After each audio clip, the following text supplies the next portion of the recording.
हरिओम मित्रों, आप सभी का गणेश टीचिंग एकेडमी में स्वागत है। मैं गणेश यादव आप सभी के लिए आचार्य रामचंद्र शुक्ल सीरीज आधुनिक काल गद्य खंड भाग 2 लेकर आया हूँ।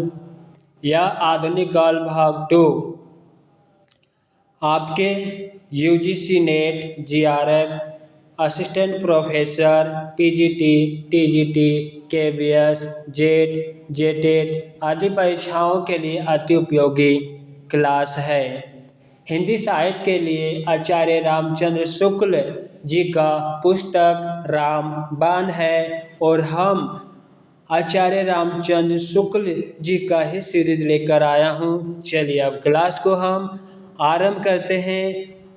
आप लोगों का समय मैं ज़्यादा बोलने में नहीं लूँगा क्योंकि सभी का समय बहुत बेशकीमती होता है। चलिए अब आरंभ करते हैं, बातें हम बाद में कर लेंगे। हिंदी उर्दू विवाद से संबंधित उल्लेख उदाहरण।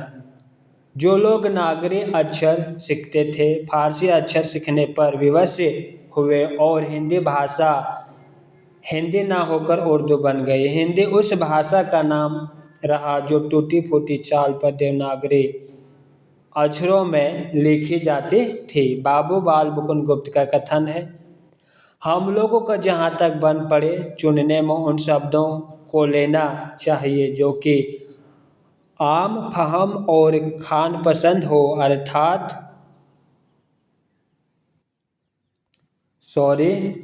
अर्थात जिनको ज़्यादा आदमी समझ सकते हैं और जो यहाँ के पढ़े लिखे आलिम फाजिल पंडित विद्वान की बोलचाल में छोड़े नहीं। राजा शिव प्रसाद सिंह का कथन। हमारे मत में हिंदी और उर्दू दोनों बोली न्यारी न्यारी है। हिंदी से देश के हिंदू बोलते हैं तो उर्दू यहाँ के मुसलमान और फारसी पढ़े हुए हिंदू की बोलचाल है। हिंदी में संस्कृत के पद बहुत आते हैं, उर्दू में अरबी फारसी के, परंतु कुछ अवश्य नहीं है कि अरबी फारसी के शब्द के बिना हिंदी ना बोली जाए और ना हम उस भाषा को हिंदी कहते हैं जिनमें अरबी फारसी के शब्द भरे हो। राजा लक्ष्मण सिंह का कथन है। आगे हम देखते हैं, फारसी मिश्रित हिंदी अर्थात उर्दू या हिंदुस्तानी की अदालती भाषा बनाए जाने के कारण उसकी बड़ी उन्नति हुई। इससे साहित्य की एक नई भाषा खड़ी हो गई। पश्चिम उत्तर प्रदेश के निवासी जिनकी यह भाषा कही जाती है, इसे एक विदेशी भाषा की तरह स्कूलों में सीखने के लिए विवश किया जाता है। फ्रेडरिक पिंकॉर्ड अयोध्या प्रसाद खत्री कृत खड़ी बोली का पद की भूमिका में यह कथन बोला गया है। उर्दू के प्रचलित होने से देशवासियों में कोई लाभ ना होगा क्योंकि वह भाषा खास मुसलमानों की है। उसमें मुसलमानों के व्यर्थ बहुत से अरबी फारसी के शब्द भर दिए हैं। पद या छंदोबद्ध रचना भी उर्दू उपयुक्त नहीं है। हिंदुओं का यह कर्तव्य है कि अपनी परंपरागत भाषा को उन्नति करते चले। उर्दू में आशिकी कविता के अतिरिक्त किसी गंभीर विषय को व्यक्त करने की शक्ति ही नहीं है। बाबू नवीन चंद्र राय का कथन था। आगे हम देखते हैं, यह अधिक अच्छा होता यदि हिंदू बच्चों को उर्दू सिखाई जाती, न कि एक ऐसी बोली जो विचार प्रकट करने का अभ्यास कराया जाता। इसे अंत में एक दिन उर्दू के सामने सिर झुकाना पड़ेगा। MS हैवेल का कथन है। अब हम प्रकरण 2 देखते हैं, गद्य साहित्य का अभिवर्ग। इस प्रकरण में हिंदू उर्दू की बहस को आगे बढ़ाते हुए हिंदी के हितैषी राजा शिव प्रसाद, राजा लक्ष्मण सिंह, फ्रेडरिक पिकॉर्ड, बाबू नवीन चंद्र राय, स्वामी दयानंद सरस्वती और सरदार राम फुलोरी पर विचार किया गया है। साथ ही सर सैयद और ताशी के हिंदी विरोध का विवेचन किया है।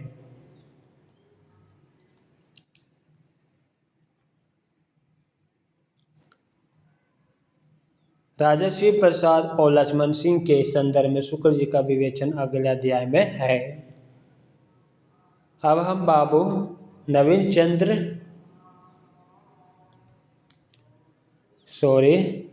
बाबू नवीन चंद्र राय देखते हैं क्या अपना मंतव्य व्यक्त किया है। जिस प्रकार इधर संयुक्त प्रांत में राजा शिव प्रसाद शिक्षा विभाग में रहकर हिंदी की किसी न किसी रूप में रक्षा कर रहे थे, ठीक उसी प्रकार पंजाब में बाबू नवीन चंद्र राय महाशय कर रहे थे। संवत 1920 से 37 के बीच नवीन बाबू ने भिन्न भिन्न विषयों की बहुत सी हिंदी पुस्तकें तैयार की और दूसरों से तैयार करवाई। स्त्री शिक्षा के प्रसार तथा समाज सुधार आदि में बराबर सक्रिय रहे।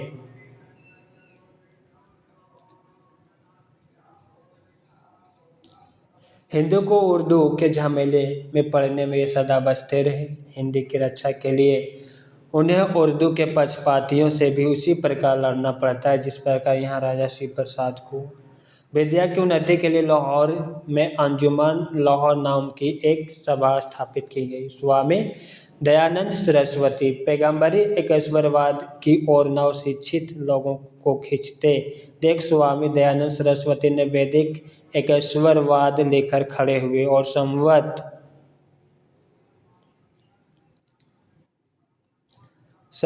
1920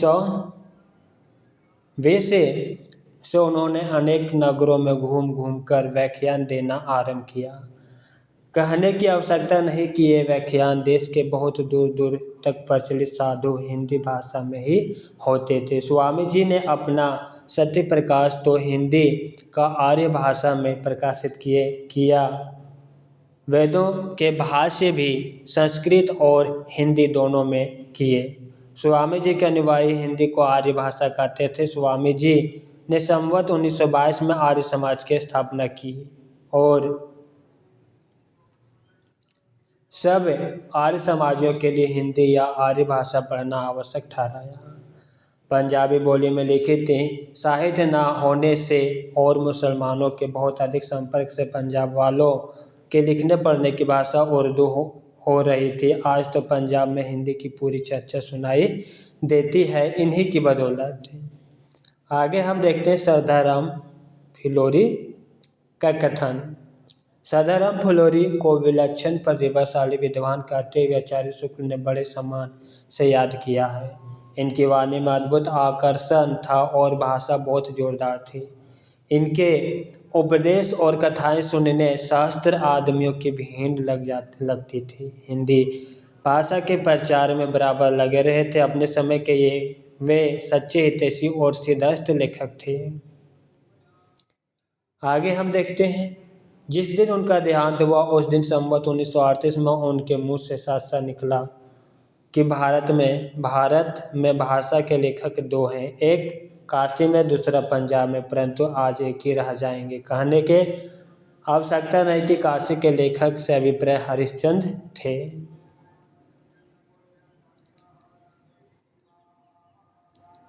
आगे हम देखते हैं हिंदी का स्वरूप और भाषा एवं संस्कृति का अंतर संबंध।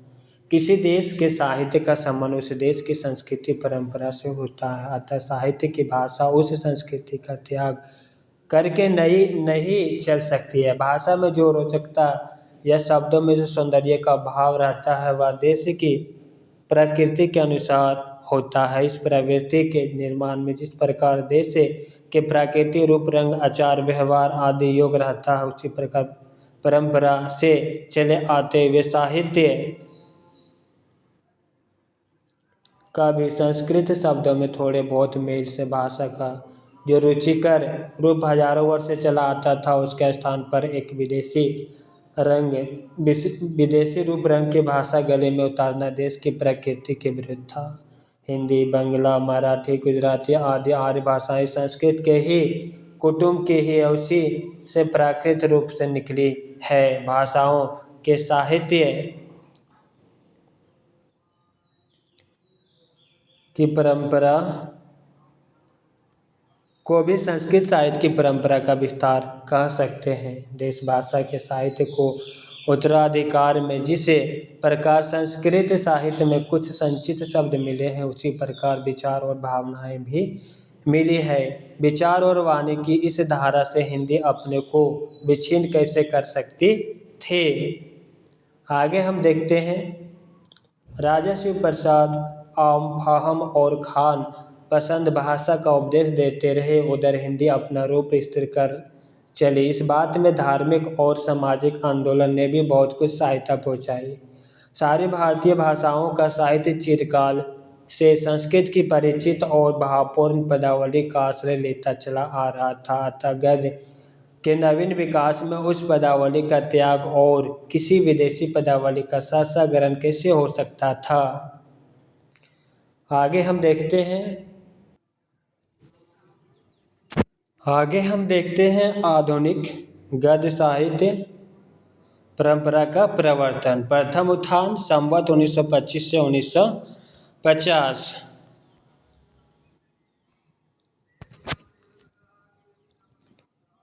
प्रकरण 1 सामान्य परिचय। इस प्रकरण में आधुनिक हिंदी गद्य साहित्य के विकास में भारतेंदु हरिश्चंद्र और उनके मंडल के लेखकों के योगदान की चर्चा की गई है। हिंदी भाषा के आरंभिक पत्र पत्रिकाओं की चर्चा इस प्रकरण में की गई है। भारतेंदु हरिश्चंद्र का प्रभाव भाषा और साहित्य दोनों पर बड़ा गहरा पड़ा। उन्होंने जिस प्रकार गद्य की भाषा को परिमार्जित करके उसे बहुत ही चलता, मधुर और स्वस्थ रूप दिया, उसी प्रकार हिंदी साहित्य को भी नए मार्ग पर लाकर खड़ा कर दिया। उनके भाषा संस्कार की महत्ता को सब लोगों ने मुक्त कंठ से स्वीकार किया और वे वर्तमान हिंदी गद्य के प्रवर्तक माने गए। मुंशी सदासुख की भाषा साधु होते हुए भी पंडिताओपन लिए थी। लल्लूलाल में ब्रज भाषापन और सदर मिश्र में पूर्वीपन था। राजा शिव प्रसाद का उर्दूपन शब्दों तक ही सीमित न था, वाक्य विन्यास तक में घुसा था। राजा लक्ष्मण सिंह की भाषा विशुद्ध और मधुर तो अवश्य थी, पर आग्रह की बोलचाल का पुट उसमें कम न था। भाषा का निखार हुआ शिष्ट सामान्य रूप में भारतेंदु की कला के साथ ही प्रकट हुआ। भारतेंदु हरिश्चंद्र ने पद की ब्रज भाषा का भी बहुत कुछ संस्कार किया। पुराने पढ़े हुए शब्दों को हटाकर काव्य भाषा में भी बहुत कुछ चलतापन और सफाई लाए। आगे हम देखते हैं, इसमें बड़ा काम उन्होंने यह भी किया कि साहित्य के नवीन मार्ग दिखाया और उसे शिक्षित जनता के साहचर्य में ले आए। नई शिक्षा के प्रभाव से लोगों की विचारधारा बदल चली थी। उनके मन में देश हित, समाज हित आदि की नई उमंगें उत्पन्न हो रही थी। काल की गति के साथ साथ उनके भाव और विचार बहुत दूर आगे बढ़ गए थे, पर साहित्य के पीछे ही पड़ा था। भक्ति, श्रृंगार आदि की पुराने ढंग की कविताएं ही होती चली आ रही थी। बीच बीच में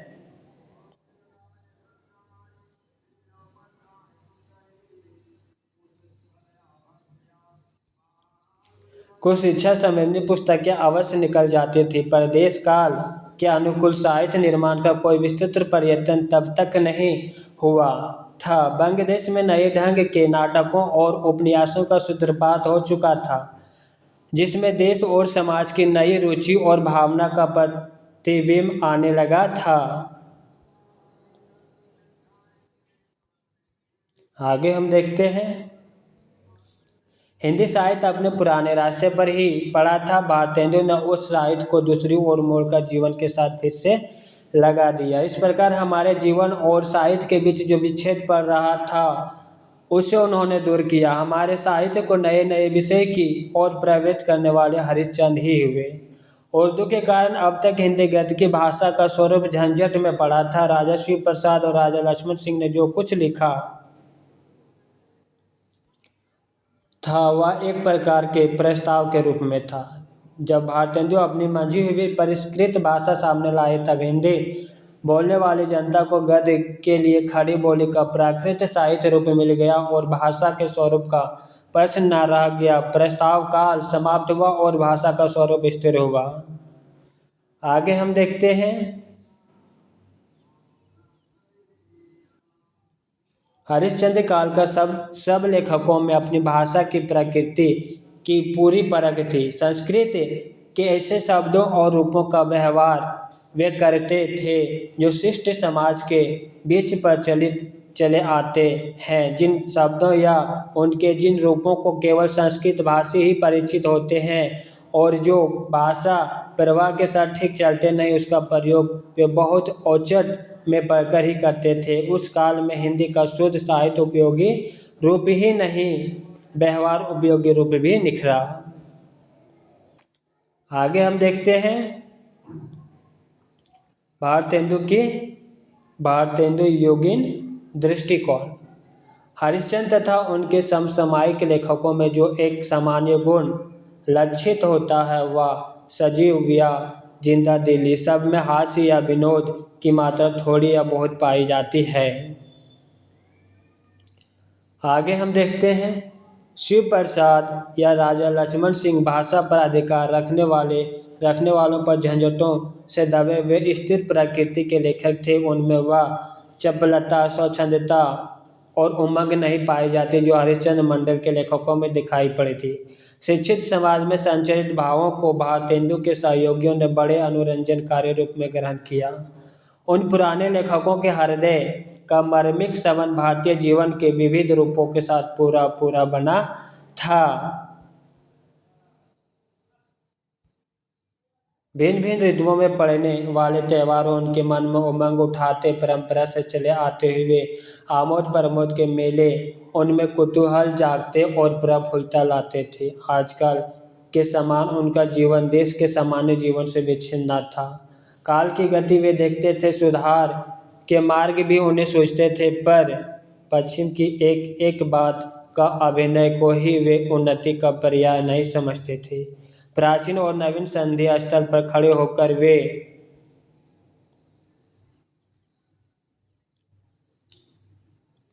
दोनों को इस तरह मिलाना चाहते थे कि नवीन प्राचीन का प्रवर्धित रूप प्रतीत हो, न कि ऊपर लपेटी हुई वस्तु। हास्य विनोद की प्रवृत्ति इस काल में प्रायः सब लेखकों में थी। प्राचीन और नवीन के संघर्ष के कारण उन्हें हास्य के अवलंबन दोनों पक्ष में मिलते थे। जिस प्रकार बाद में बाप दादों की दुहाई देने वाले, धर्म के आडंबर की आड़ में दुराचार छिपाने वाले पुराने खुसट उनके विनोद के लक्ष्य थे, और उसी प्रकार पश्चिम चाल ढाल की ओर मुंह के बल गिरने वाले फैशन के गुलामी भी। अब हम नाटक को देखते हैं। विलक्षण बात यह है कि आधुनिक गद्य साहित्य की परंपरा का प्रवर्तन नाटकों से हुआ है। भारतेंदु के पहले नाटक के नाम से जो 2-4 ब्रज भाषा लिखे गए थे, उनमें महाराज विश्वनाथ सिंह और आनंद रघुनंदन नाटक को छोड़े और किसी में नाटक तो बना था। खेद के साथ कहना पड़ता है कि भारतेंदु के समय में धूम से चली आती हुई नाटक की परंपरा आगे चलकर बहुत शिथिल पड़ गई।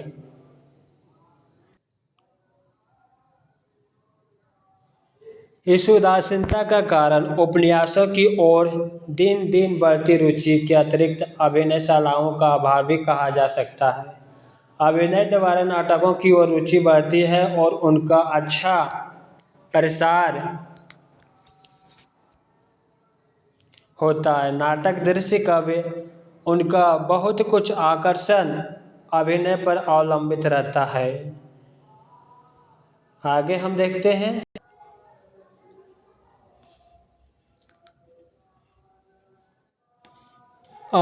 यहाँ पर देखते हैं अभिनय द्वारा नाटकों की ओर रुचि बढ़ती और उनका अच्छा प्रसार होता। नाटक दृश्य का वे है उनका बहुत कुछ आकर्षण अभिनय पर अवलंबित रहता है। उस समय नाटक खेलने वाली जो व्यवसायी फारसी कंपनी थी, वे उर्दू छोड़ हिंदी नाटक खेलने को तैयार न था। ऐसी दशा में नाटकों की ओर हिंदी प्रेमियों का उत्साह कैसे रह सकता था। आगे हम उपन्यास को देखते हैं। चलिए अब उपन्यास को हम विस्तार से देखते हैं। अंग्रेजी ढंग का मौलिक उपन्यास पहले पाल हिंदी और लाला श्रीनिवास दास का परीक्षा गुरु निकला था। बाबू राधा कृष्ण दास, बाबू कार्तिक प्रसाद खत्री, बाबू रामकृष्ण वर्मा आदि ने बांग्ला के उपन्यासों के अनुवाद की परंपरा चलाई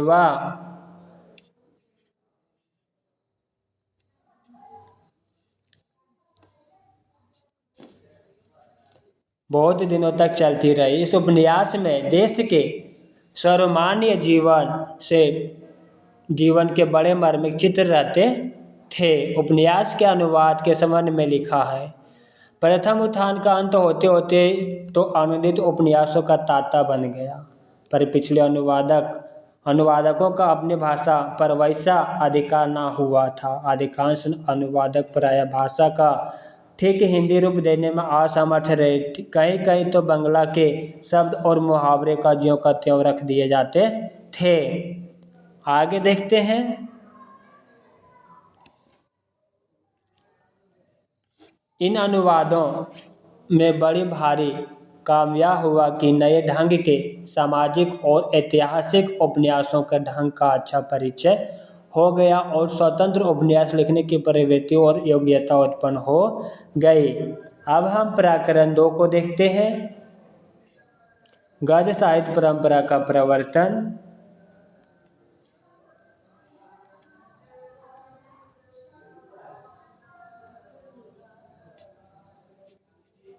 इस प्रकरण में भारतेंदु हरिश्चंद्र तथा उनके समसामयिक रचनाकारों के साहित्यिक लेखन की विशिष्टता का वर्णन किया गया है। साथ ही हिंदी भाषा तथा देवनागरी लिपि के प्रचार कार्यों की विवेचना करते हुए संलग्न व्यक्तियों एवं संस्थाओं का वर्णन हुआ है। इस प्रकार के रचनाकारों का वर्णन निम्न क्रम से किया गया है। आगे हम देखते हैं इन रचनाओं का क्रम।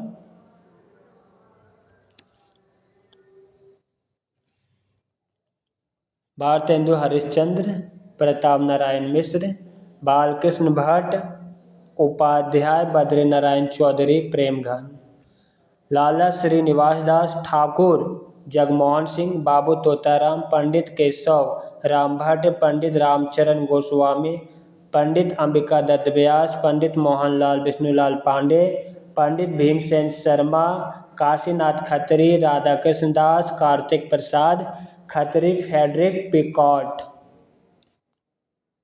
आगे हम देखते हैं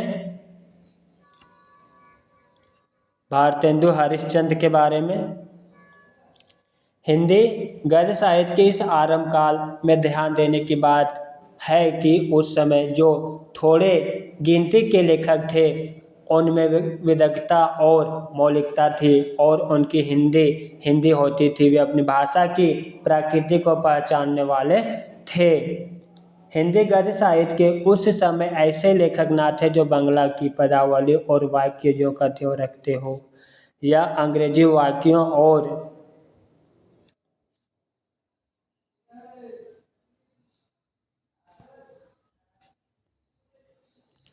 मुहावरे का शब्द प्रति शब्द अनुवाद करके हिंदी लिखने का दावा करते हो।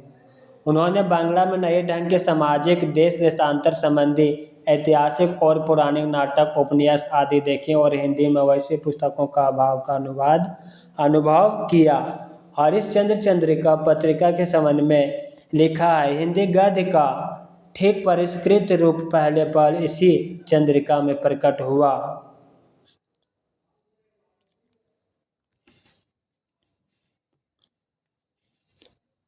जिससे प्यारी हिंदी को देश ने अपनी विभूति समझा, जिसको जनता ने उत्कंठापूर्वक दौड़कर अपनाया, उसका दर्शन इसी पत्रिका में हुआ।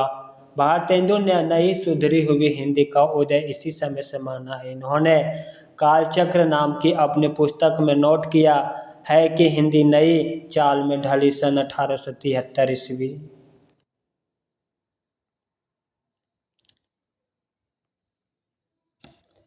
गद्य रचना के अंतर्गत भारतेंदु का ध्यान पहले नाटकों की ओर ही गया।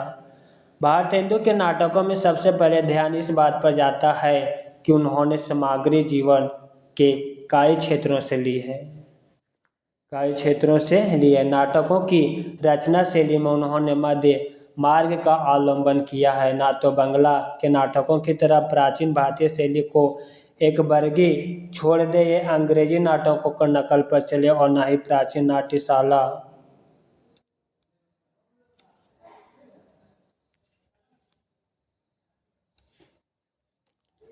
की जटिलता में अपने को फंसाया। उन्होंने बड़े नाटकों का प्रस्तावना बराबर रहती थी। पताका, स्थानक आदि का प्रयोग भी वे कहीं कहीं कर देते थे। आगे हम देखते हैं,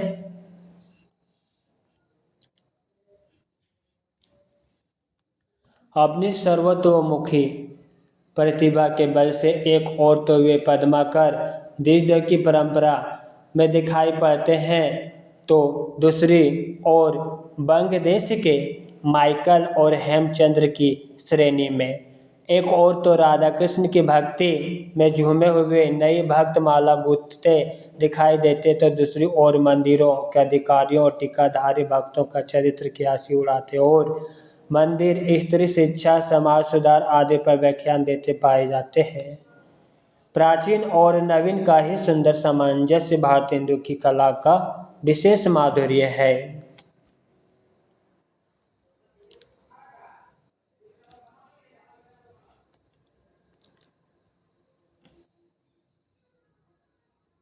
आगे हम देखते हैं, साहित्य के एक नवीन युग के आदि प्रवर्तक के रूप में खड़े होकर उन्होंने यह भी प्रदर्शित किया कि नए या बाहरी भावों को बचाकर इस प्रकार मिलाना चाहिए कि अपने ही साहित्य को विकसित अंश से लगे।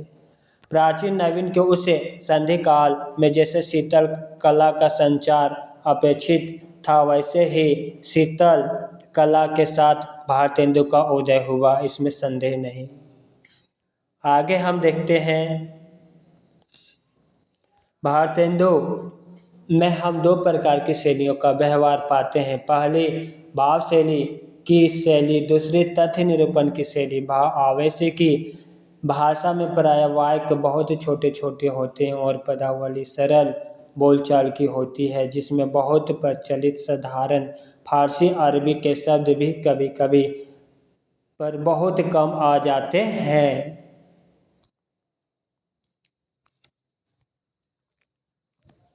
आगे हम देखते हैं, जहाँ चित्त की किसी अस्थायी क्षोभ की व्यंजना है और चिंतन के लिए कुछ अवकाश है, वहाँ भी भाषा कुछ अधिक साधु और गंभीर तथा वाक्य कुछ बड़े हैं पर अन्वय जटिल नहीं। तथ्य निरूपण या वस्तु निर्माण के समय कभी कभी उनकी भाषा में संस्कृत पदावली का कुछ अधिक समावेश होता है, पर यह भारतेंदु की असली भाषा नहीं है। वस्तु वर्णन या दृश्य वर्णन में विषय अनुकूल, मधुर या कठोर वर्ण वाले संस्कृत शब्दों की योजनाओं की